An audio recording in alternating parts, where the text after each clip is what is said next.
Thank you, Mr. President, members of the Senate.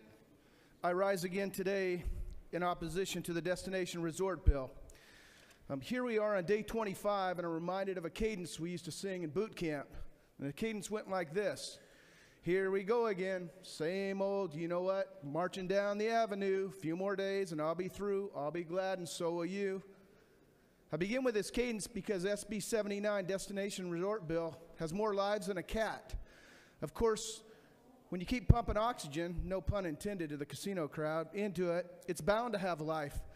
As the fight continues on this subject, I shared last week that the state, as of today, continues to cheat the hope out of the promised 35% proceeds by only providing 25%.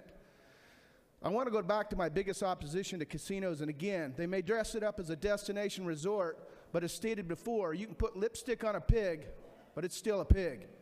It's about the sex trafficking, human trafficking, and prostitution that comes with the industry. Atlanta has a very active trade due to the international airport, large numbers of conventions, and failure by officials to accept and attack the true problem. Every casino in the country is a magnet for escort services for the patrons.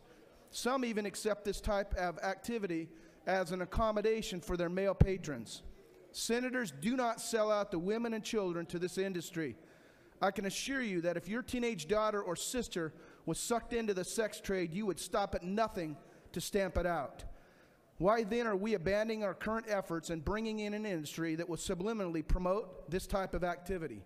I think the AJC was very clear recently when they stated their opposition, talking about if you're too ashamed to face what you're about to do, maybe you shouldn't do it. That was one comment. Another is, by the term destination resort is more than a euphemism. It's an outright deception, their quote. The third is casinos will pay the state of Georgia just 20%, which has now been increased.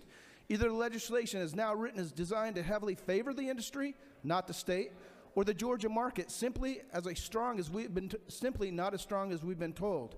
Or number four, casinos advocates predict 10,000 new jobs, although most would be low-paying service jobs. But they also offer a contradiction. To bolster the argument that casinos will be destination resorts, not just gambling houses, SB 79 requires casino license applicants to demonstrate a plan to generate 60% of their revenue from non-gambling resources, such as entertainment, alcohol, and food sales. Mr. President, members of the Senate, again, I think it's clear we do not need this in our state. Thank you.